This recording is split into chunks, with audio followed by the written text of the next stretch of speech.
In this lecture, I'd like to show you a really beautiful application of the rank-nullity theorem. And that's the Euler characteristic of a convex polyhedron.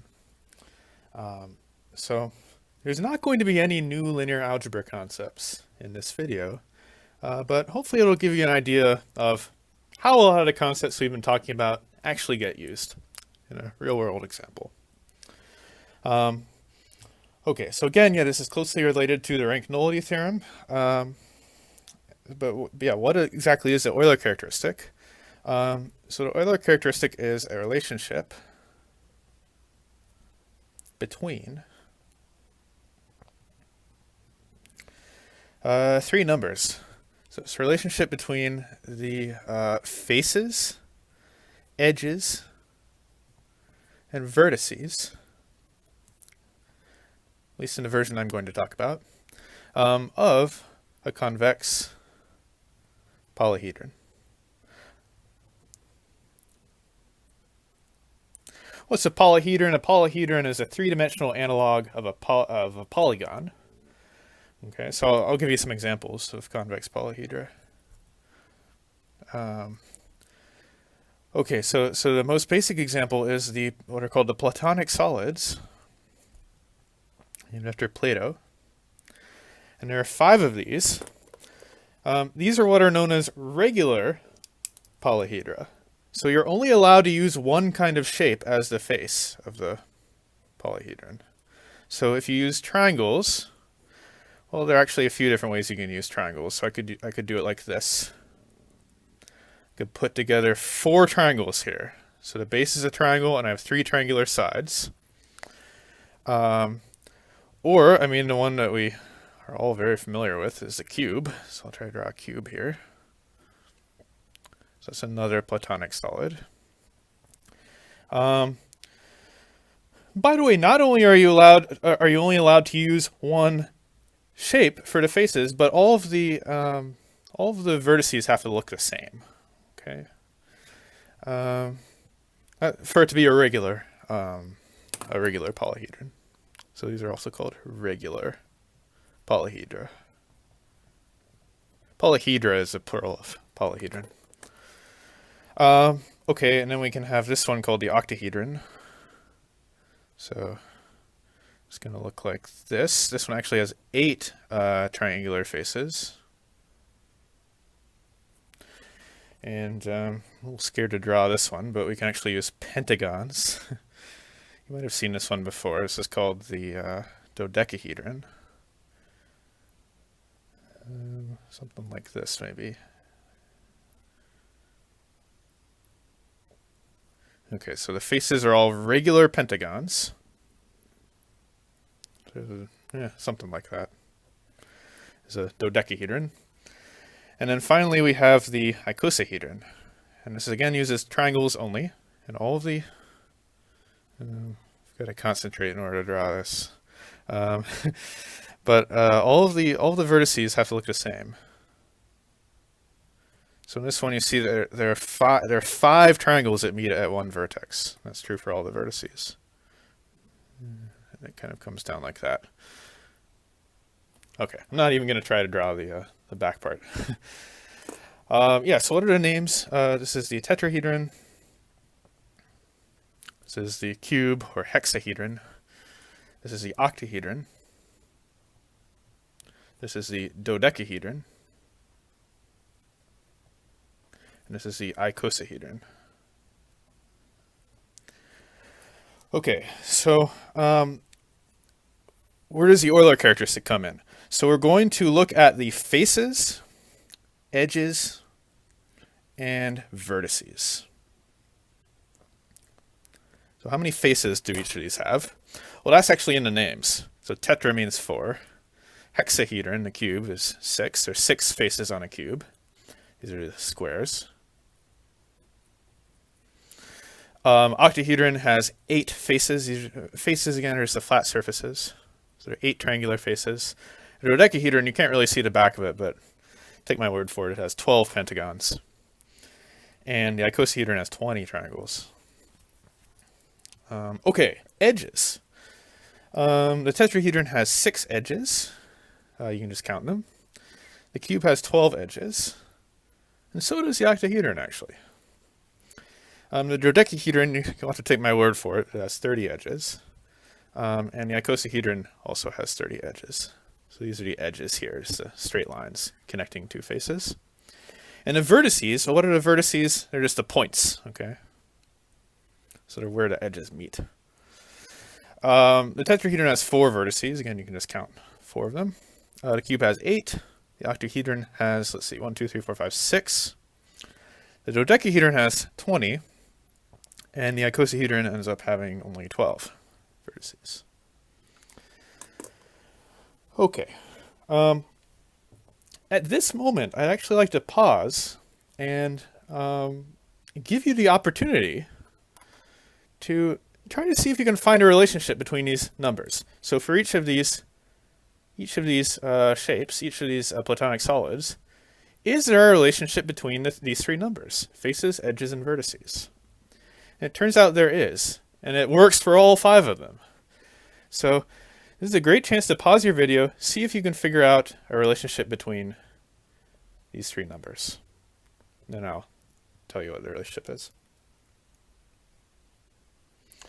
Okay, so what you might have noticed, and this is what Euler discovered, is that if you take the faces and you add that to the vertices, okay, so 4 plus 4, that's 8. 8 is 2 more than 6. But look at the cube. 6 plus 8 is 14. 14 is 2 more than 12. It turns out that works for all of these. So faces plus vertices is the edges plus 2. Okay, so if I move everything on the same side, say faces minus edges, I'll put them in this order, because faces are sort of like 2-dimensional objects, edges are 1-dimensional objects, and vertices are 0-dimensional objects. So faces minus edges plus vertices equals 2. And this is actually true. This is true for any convex polyhedron. Not just these regular ones. You can actually have different shapes, like a soccer ball, for example. It uses pentagons and hexagons.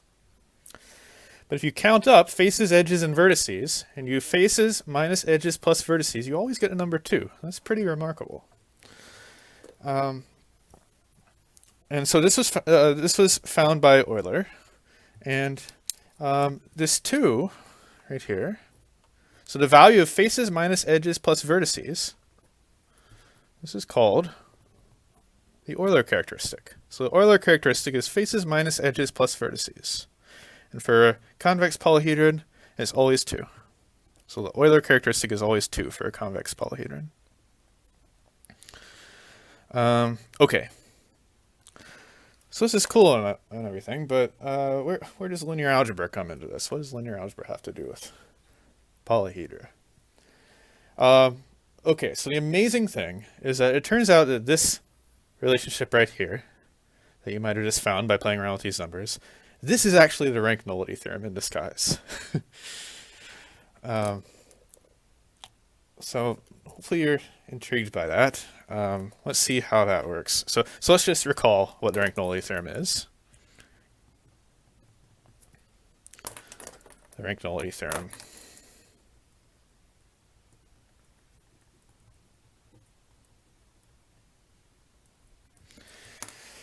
What does it say? It says that for an n by m matrix, A,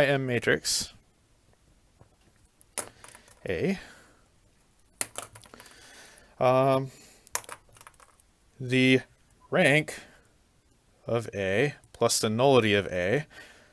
Again, the rank is the dimension of the column space. The nullity is the dimension of the null space. And that's always going to equal, which one should I write, m or n? It's m, right? It's the number of columns. This is rows, that's columns. Okay, so number of columns is always going to be the sum of the dimension of the column space and the dimension of the null space. Okay, how do we apply that to this problem? Well, we need a matrix, right? So we need a matrix to start with. So yeah, let's just ask that question. How to apply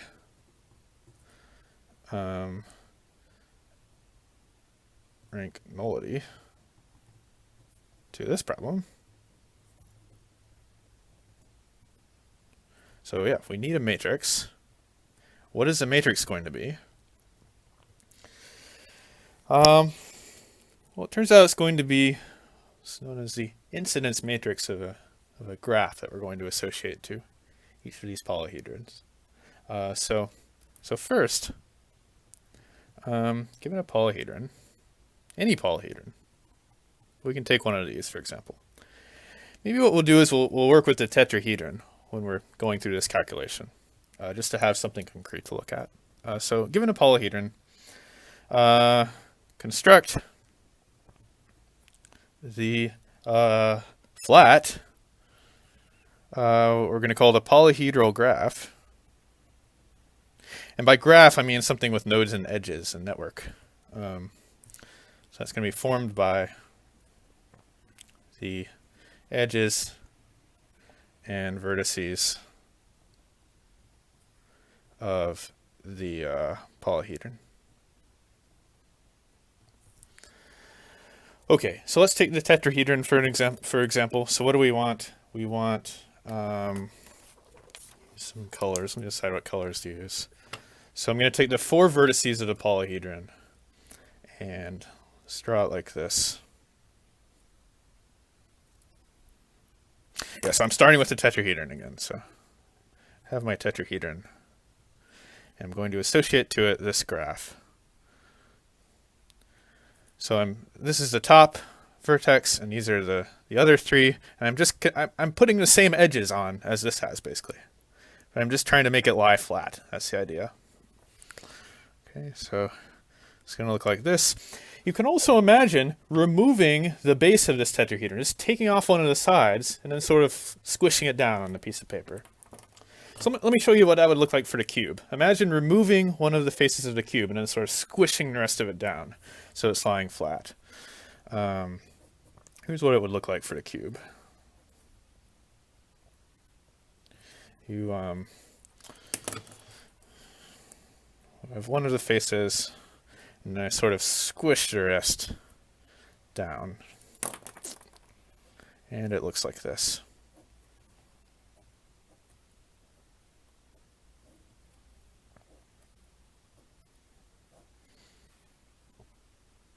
You kind of see that? It's like I removed the bottom and then just squished it flat. Okay, so there's my polyhedral graph for the cube, or the hexahedron. The next what I'm going to do is that I'm going to label the edges and vertices. And I'm going to give each edge a direction. What do I mean by that?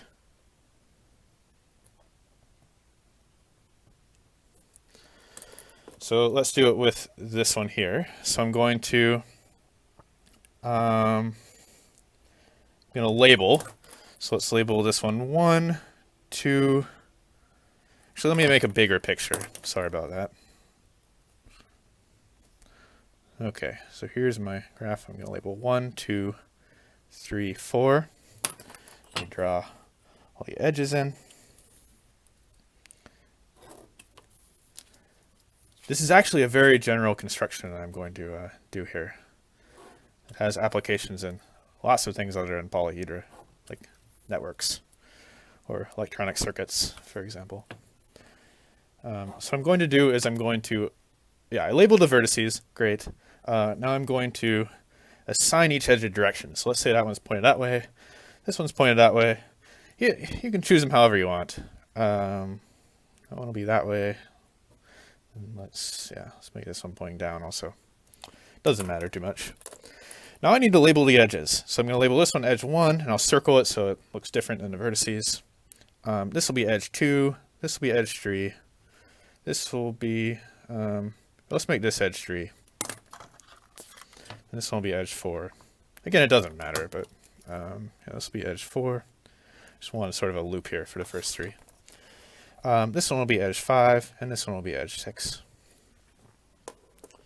Okay. Now is the exciting part. We're going to form the incidence matrix of this graph. So let me get a new piece of paper. I'm going to keep this picture on here though. So now the incidence matrix. Again, this is a very general construction that you will likely see again. So the incidence matrix of a, specifically this is a directed graph, the edges have directions, is, okay, it's an n by m matrix. Let's give it a name, A, where, what is n going to be? N is going to be the number of vertices, and m is going to be the number of edges. Okay, so, and then, yeah, what are the entries going to be? The entries, so yeah, let's say the entry, Aij, and remember this means the ith row in the jth column, so it's going to be either a -1, a 1, or a 0. So this matrix is going to have a lot of structure. It's just going to be -1s, 1s, and 0s. It's a -1 if edge, let me get this right. Yeah, if edge j leaves vertex I think that's what I want. And then it'll be a +1 if edge j enters vertex I. All right, so like for example, vertex 1, I see edge 1 leaving vertex 1. So the A11 should just be a -1. It'll be a 0 if edge j is nothing to do with vertex I, right? So 0 otherwise. So let's do an example. We'll do our tetrahedral graph. So A is going to have how many rows? It will have 4 rows because my tetrahedron has 4 vertices, right? In fact, let me leave some room to label these. So this is my matrix A. And I'm thinking of these as the vertices. So this is vertex 1, vertex 2, vertex 3, vertex 4. And I'm thinking of my columns as edges. So I've got edge 1, edge 2, edge 3, edge 4, edge 5, and edge 6. Okay.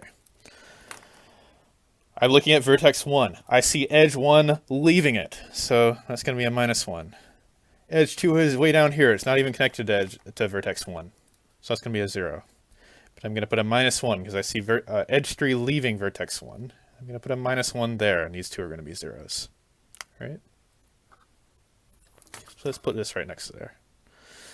How about this row? So I'm looking at vertex 2, and I see edge 1 coming into it, so I'm going to put a 1. And then edge 2 is leaving, I'll put a -1, and edge 4 is leaving, and the others are 0s. And then this one is see if you can finish the matrix yourself, by the way. Pause the video, try to finish it yourself. Okay, so now for vertex 3, edge 3 is coming in, right? So I need a 1 there. Edge 2 is also coming in, but then edge 5 is leaving. And how about vertex 4? I see 4, 5, and 6 are all coming in. The other ones are going to be 0s. Nice. So we just formed the incidence matrix of this graph. That's what this is called. And the idea is we want to sort of apply the rank-nullity theorem to this matrix. This is the matrix that we want. But, you know, it's often also useful to consider A transpose when we're dealing with the incidence matrix. So what's A transpose going to look like? I'm just going to write it down here. Okay, the first column will be the first row of this one. 1, -1, 0, -1, 0, 0. and 0, 1, 1, 0, minus 1, 0, and then finally 0, 0, 0, 1, 1, 1. Right? That's A transpose. I just reflected A along the diagonal. Whereas the rows of A became the columns of A transpose. Okay, and in A transpose, now my columns represent the vertices, and my rows represent the edges. So I just like to have both these matrices written down. So we're about to compute some subspaces associated with these matrices. Okay, so first thing I'd like to do is I'd actually like to find the rank of A. But there's a general fact, actually. So here's a general fact. This is not just true for these matrices, but it's true for all matrices. I forgot whether we talked about this, but the rank of a matrix is the same as the rank of its transpose. And that's because they're both going to have the same number of pivots. So you have the same number of pivot columns. I'm not saying the column space of A is the same as the column space of A transpose. Of course not, right? Because here the column space is in R4, and here the column space is in R6. They can't be the same. But they have the same dimension. That's because the dimension of the column space is related to pivots, how many pivots there are, and the number of pivots of a matrix is equal to the number of pivots of its transpose. So if I wanted to find the rank of A, in other words, how many linearly independent columns I have, I could instead do the same problem with A transpose, which, I don't know, maybe looks a little bit easier because I have 4 columns instead of 6 to deal with. And by the rank-nullity theorem, we could instead try to find the null space of A transpose. And that's actually what I'd like to start off by doing. So what is, because again, the number of columns here is going to be the rank plus the nullity. So I want to ask, what is the null space of A transpose? We're also going to look at a null space of A, but I want to start with A transpose. Okay, what do we think? Well, how do we find the null space? We want to solve, as always, okay, we want to solve A transpose X equals 0. We want to solve this equation, find all the solutions. So is it okay if I write in a little vector x here, x1, x2, x3, x4? So I don't want to copy down this matrix a bunch of times. I want to solve this equation. This equals 0. Okay. Well, I mean, look at the rows of this matrix, right? There's a lot of structure. So what do we see in the rows of this matrix? There are only two numbers in each row. There's a -1 and a 1. This is extremely common for matrices that come up in real life. There's often structure that you can exploit. And so here we see there's only 2 numbers in each row that are non-zero, a 1 and a -1. And well, why is that? It's because for any edge, right, it's going to come from some vertex, and it's going to, it's going to leave some vertex, and it's going to enter some other vertex. So I should always see a 1 and a -1. So if we start writing down the equations, well, what do we get? We just get, I'll write down the first few rows. We get x1 equals x2, right? Minus x1 plus x2 equals 0. So x1 equals x2. The second row tells me x2 equals x3. The third row tells me x1 equals x3. That's redundant. We already knew that. X2 equals x4, and so on, right? So in general, where are these coming from? We will have xi equal to xj in our solution. If, can you tell when we're going to have xi equal to xj? When are we going to get this relationship? Well, it's if there's some edge going from vertex I to vertex j, right? So if vertices, one way we can say it, if vertices I and j are connected by some edge, right? Okay. But you see, the graphs that we're starting with are connected graphs. Okay, so we can get from vertex 1 to vertex 3, and we can get from vertex 3 to vertex 2. So x1 has to equal x3, which has to equal x2, which has to equal x4, because everything's connected. So since our graph is connected,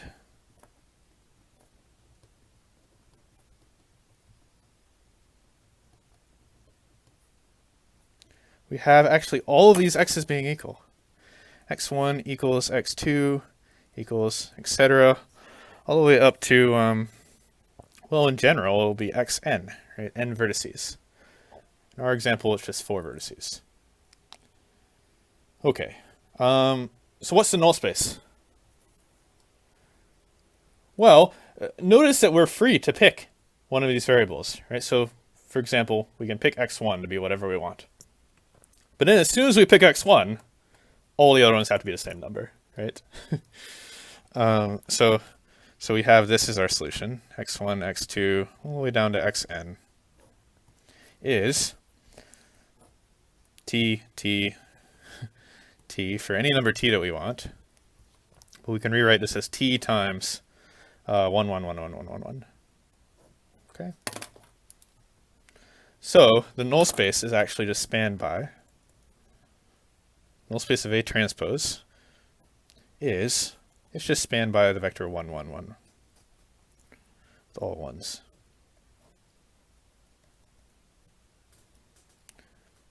This is in general for any of these polyhedral graphs. Okay. So in our example, it will be 4 ones.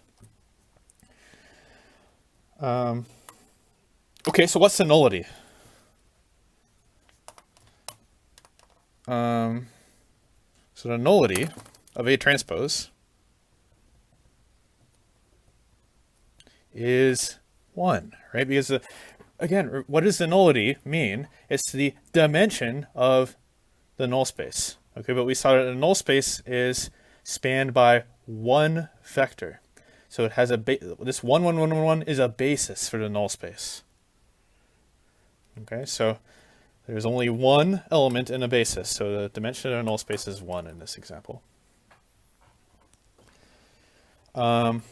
Okay, now let's use rank nullity for the first time. We're going to use it again, but we'll use rank nullity for the first time. We know that the rank of A transpose plus the nullity of A transpose equals 4. But instead of 4, I'm going to write down what it is in general. Like, what are the number of columns? It's the number of vertices. Okay, so it's the number of vertices. Right? But we just showed that the nullity is 1. So the rank of A transpose, which is actually the same as the rank of A, so let's use that. So we know the rank of A is the same as the rank of A transpose, which is the number of vertices minus 1. Okay, very cool. So that's the first thing we wanted to figure out. What's the rank of A? If we're going to use rank nullity, let's also try to figure out what the nullity of A is. And then we'll write down the rank nullity theorem for this matrix A. But we know that the rank of this matrix is the number of vertices in our polyhedron, okay, minus 1. So next, what is the nullity of A? Let's start with the null space. Yeah, what's the null space of A? We know the rank of A. Well, by rank nullity theorem, we know what it should be, right? Do we know what it should be? It should be the number of edges minus this, right? Because the rank of A plus the nullity of A should equal the number of edges. But let's see if we can understand the nullity of A in terms of, things that are related to our polyhedron. Okay, can I write down the matrix one more time maybe? So I'm going to write down our matrix A. Because I want to solve the equation AX equals 0. 0, 1, 1, 0, minus 1, 0, 0, 0, 0, 1, 1, 1. And I'm going to multiply it by a vector of x1, x2, dot, dot, dot, down to x6 in our example. That 6 is just m, it's the number of edges. And this is going to equal all zeros. Okay, so I'd actually like to copy down my graph once more. Because it turns out vectors in the null space here are going to have a really beautiful geometric meaning. Okay.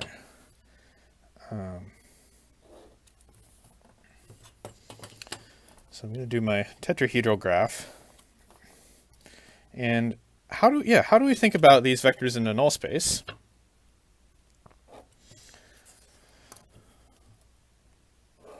Well, they're associated to, so they're sort of the weights for the column vectors, right? So for each edge I have a column. So to each edge, I'm sort of associating a weight x1, x2, x3, x4, x5, x6. Okay, so yeah, x1 is here, x2 is here. Which one was 3 again? It was this one. Just copying down my graph from before. This is x4, x5, and x6. And then here's our vertex 1, 2, 3, and 4. Okay. I won't write down the edge names because you can already see those in the indices here. Okay, so what's the idea? The idea is to think of the xi, all these x's, as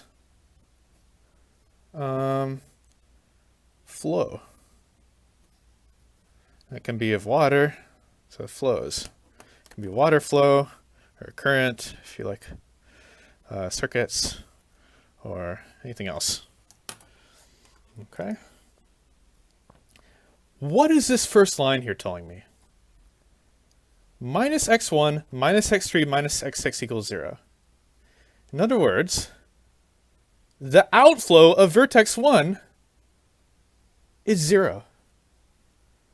Okay, so the net flow from vertex 1 is 0. Well, let's see what happens in vertex 2. I have x1 minus x2 minus x4 is 0. So x1 minus x2 minus x4 is 0. The inflow and the outflow are balanced, right? So what is this equation really telling me when I'm solving ax equals 0? That's not some abstract equation. That's actually saying, so this is really cool. So this is saying, what it's really telling me is outflow equals inflow at each vertex.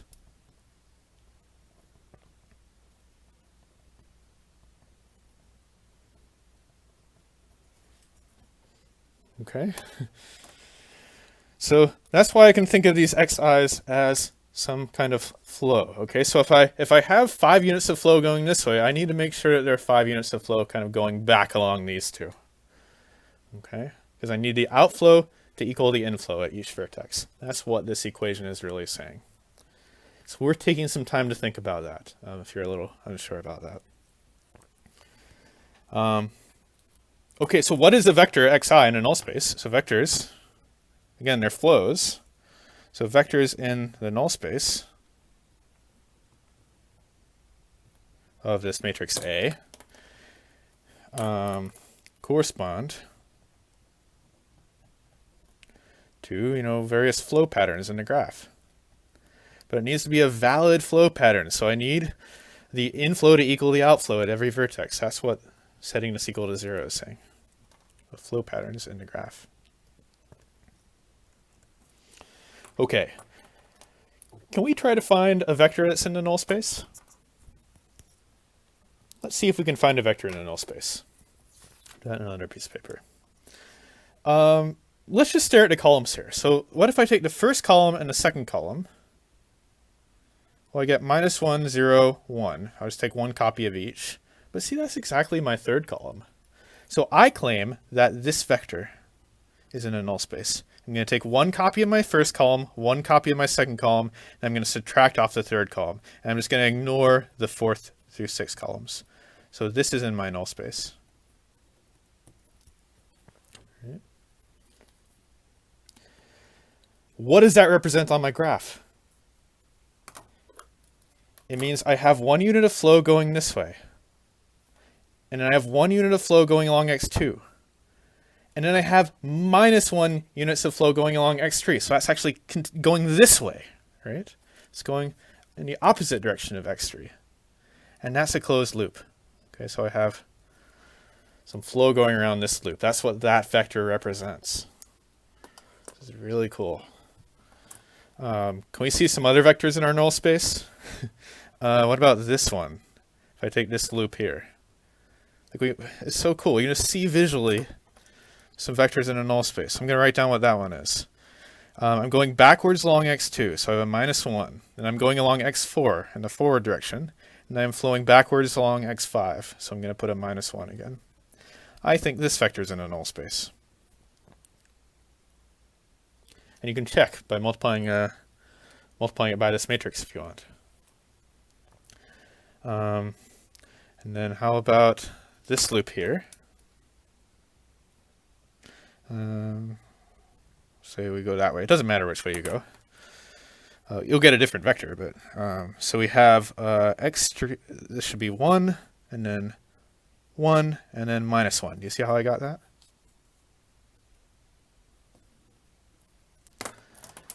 So these are also in the null space.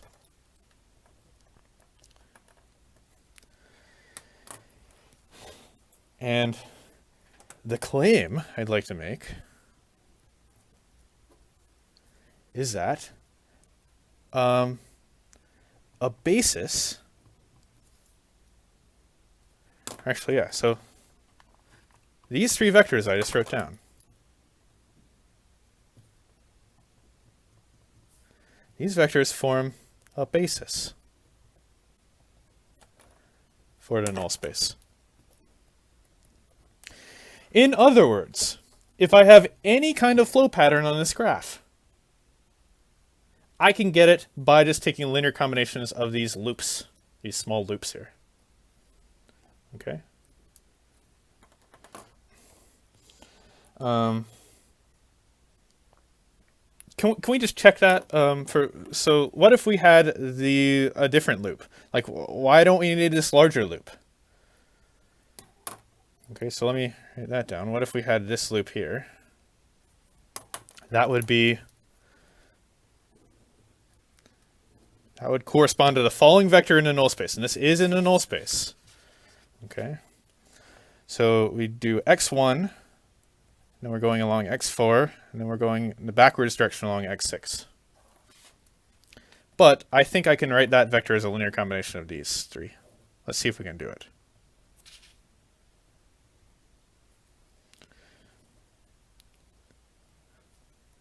So your job is to figure out the coefficients.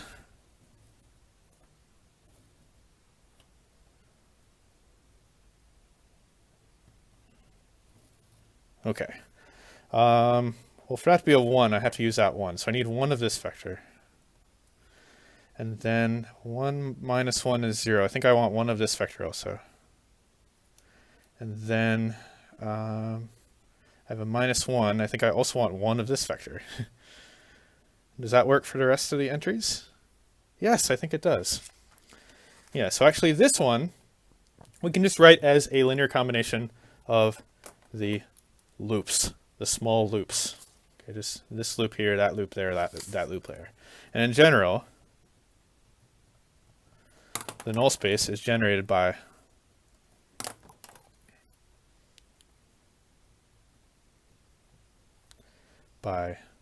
the loops in the graph. Okay.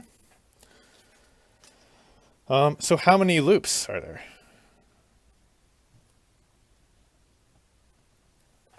Okay. So here there are 3 loops. Right, 1, 2, 3. Where do those come from? They come from the tetrahedron. Remember, to get this graph, I sort of removed one of the faces and then flattened it down. So I see my 3 faces. There's one face. Like, this is that face there, let's say. And then this one here is that face here. And this face here is the one in the back. But I have a 4th face. The fourth face was the outside of my picture. It's the one I removed, if you like. So I claim that a number of loops in my graph, maybe I should say something like minimal loops, by the way.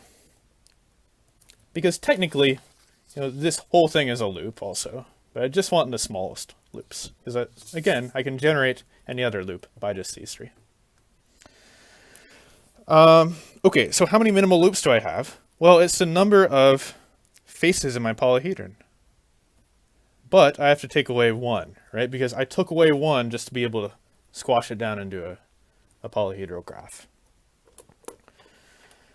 Okay, what did we just see here? We saw that, so the nullity of A it's the dimension of the null space. But what is the dimension of the null space? The null space we decided was generated by these loops, okay? The vectors corresponding to these loops, which is the number of faces minus 1. That's the dimension of the null space. So we have 3 basis vectors.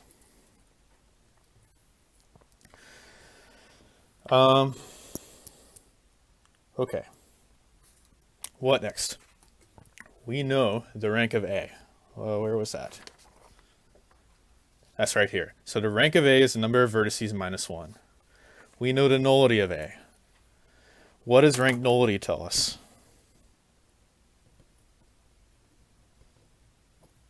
It tells us that the rank of A plus the nullity of A equals, what is it going to equal? It's going to equal the number of columns of A, which is the number of edges. That's M, which is the number of edges. So I'll just immediately write that's the number of edges. The rank we found was the number of vertices minus 1. So that's the rank of A. The nullity is the number of faces minus 1.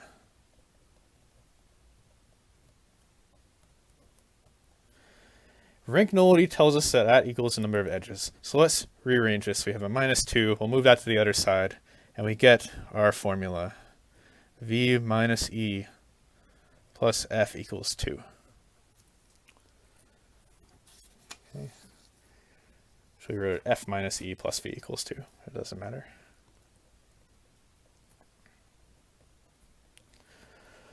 Wow, so that's pretty unexpected, right?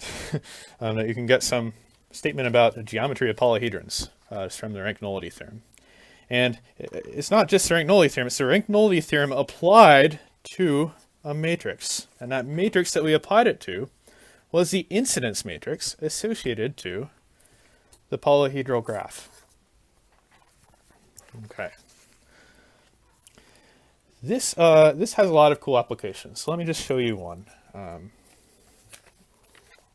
Let's do the following problem. So, okay, so here's an example just of how you might use this. Okay, I mentioned a soccer ball earlier. So, a soccer ball is made by stitching together two kinds of shapes. You've probably seen this. So use regular pentagons and hexagons. Some number of pentagons and hexagons. I'm going to ask you a question. How many pentagons are needed?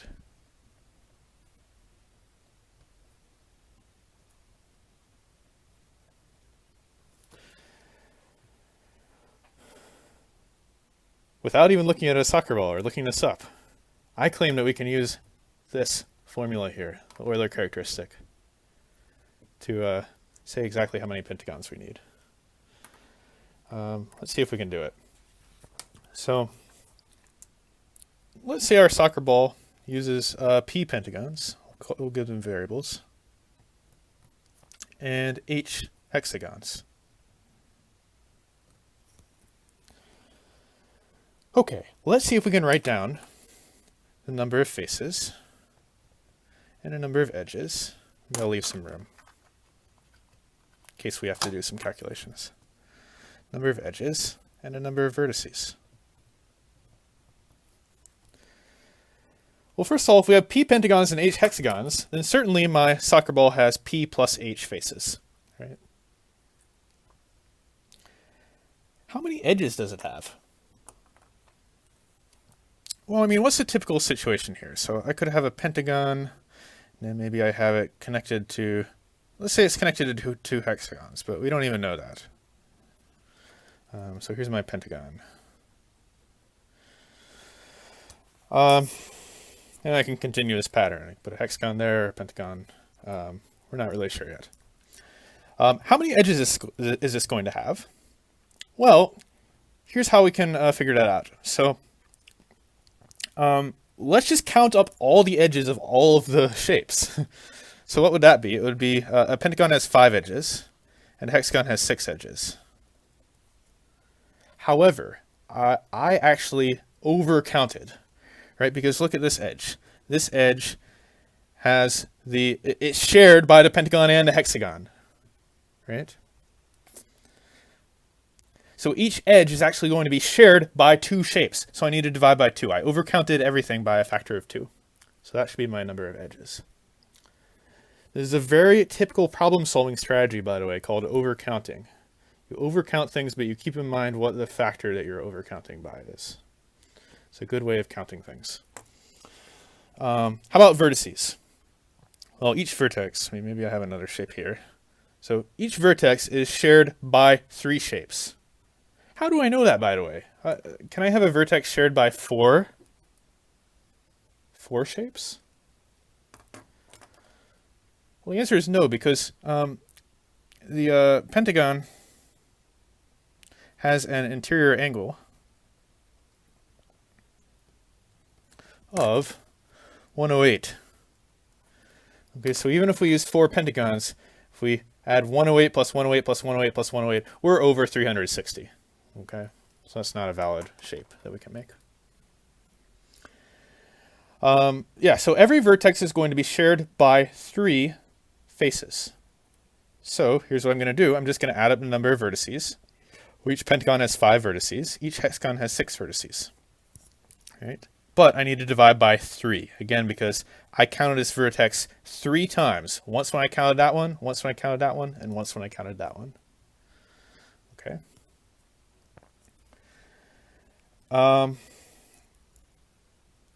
Okay. Let's apply this this formula. This is called so this 2 is the Euler characteristic, but this is also called Euler's formula. I don't like using the word Euler's formula so much because there are probably about 10 things that could be called Euler's formula. Most famous being this one, e to the I pi plus 1 equals 0. But this really is a wonderful formula. It's probably the second best Euler's formula after this one. Okay, so let's use Euler's formula here. So we're going to do p plus h, faces minus edges,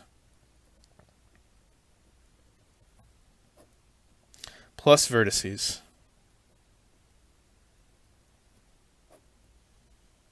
that has to equal 2. That's what Euler's formula says. Okay, let's try to simplify this in hopes that this might cancel out and be something nice. So I need to find common denominators for the, well, yeah, let's split off the p terms. So I have p, and what is my coefficient? Well, my common denominator will be 6, so it's like 6 minus 15 sixths plus 10 sixths. Is that right? Plus, how about for my h? So I have 1h minus 3h plus 2h. And that has to equal 2. Oh, look at this right here. That's 0. 1 minus 3 plus 2 is 0. What is this? 6 minus 15 is negative 9 plus 10 is 1. So 1/6p equals 2, which tells me that p equals 12. That's really cool. So I need 12 pentagons. to make a soccer ball. We just figured that out, even though we have no idea how they're arranged. And we still don't know how many hexagons we need, by the way. So maybe that is actually a variable. I think an actual soccer ball uses 20 hexagons and 12 pentagons. But we know we must use 12 pentagons. And this came from the Euler characteristic. One other thing I just want to mention quickly, if you're interested in this topic, is that this works even if we have a sphere. So if we start drawing, let's draw an edge on this sphere. So there's an edge. And here's another edge that's going to go around the sphere. Okay, and these meet in two vertices. So there's one vertex, there's another vertex. And we sort of divided this up into 4 faces. Right? So there are 4 quarters of the sphere. So we have 4 faces. We have 4 edges. 1, 2, 3, 4. And we have 2 vertices. Faces minus edges plus vertices equals 2. Okay, so the Euler characteristic is 2. This symbol is sometimes used for the Euler characteristic.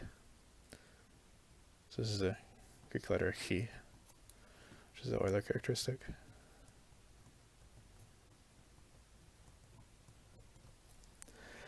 Okay, here's something crazy. So let me take a donut shape, also known as a torus. It's a little bit tricky to draw, but let me draw it like this maybe. Okay. I'm going to take this torus.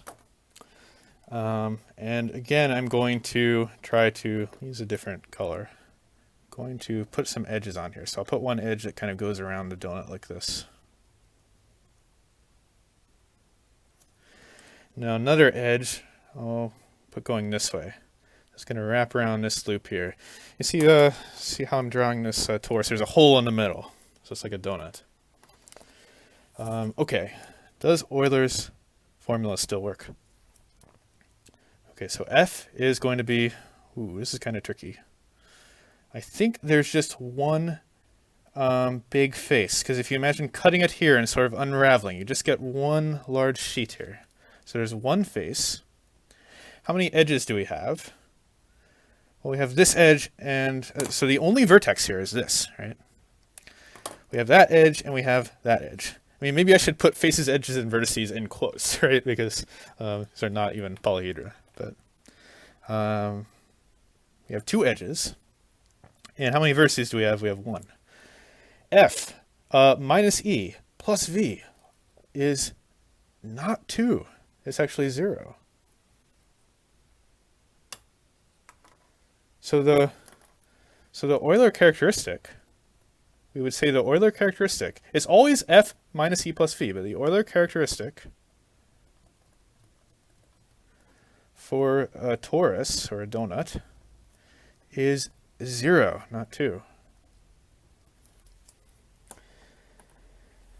And this actually leads into a whole branch of mathematics. This is part of topology. And it's what's known as homology. And the really amazing thing is that the Euler characteristic is an extremely deep concept. Somehow the Euler characteristic is detecting that this has a hole in it. Just by counting edges, faces, and vertices. So when it has a hole, the Euler characteristic ends up being 0. When it doesn't, when it's a solid structure, okay, it ends up being 2. So that's just something to ponder, but hope you enjoyed this lecture. And next thing we're going to talk about is we'd like to talk about eigenvectors and eigenvalues. That's going to be the most exciting part of the class. But to do that, we're going to need determinants first. So next lecture will be on determinants. So I'll see you then.